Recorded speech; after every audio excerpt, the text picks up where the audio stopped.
Goeiemôre, baie welkom by Woord en Lig.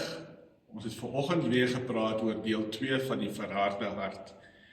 Nou in die gedeelte verlede week het ons gesels oor sekere mense wat hulle harte verhard het en nie geluister het wat die Here gedoen het nie. Ons het gekyk daarna Farao verlede week. Ons het ook gekyk na koning Saul en ook Judas wat Jesus verraai het.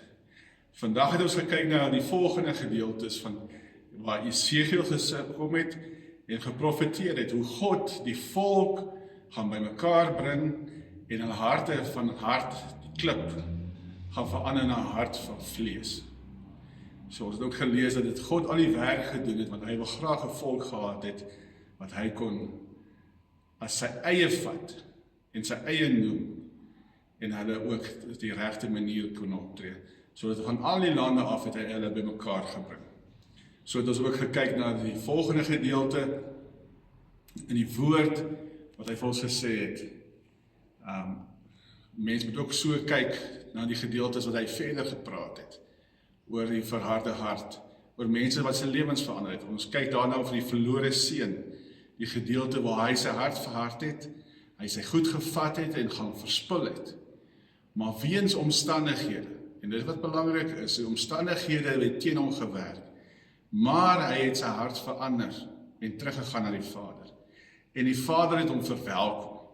Hy wou maar net soos die diensknegt gewees het.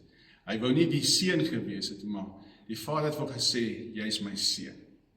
En daar het ons ook gesien hoe hy sy hart versag het. Daai hart wat hy net in sy eie sin en eie wese wou volg, dit het die Here kom verander. En ons het ook gekyk na die laaste gedeelte van 'n baie bekende persoon, en dit is Saggeus. En hoe hy opgeklim het in die boom, en Jesus het hom gesê het, vandag wil ek by jou huis kom. En ons het ook gesien hoe Saggeus sy hart verander het. Alles wat hy verkeerd gedoen het. Hy het gesê dat hy dit sal verander, en vir die armes die helfte van sy besittings gee, en selfs die wat hy verkeerdelik teenoor opgetree het, en geld afgepers het, 4 keer teruggegee. So in hierdie dag vra die Here dat ons ook sal kyk om ons harte te verander, om te doen ooreenkomstig wat hy wil graag in en deur ons lewe doen. Baie dankie.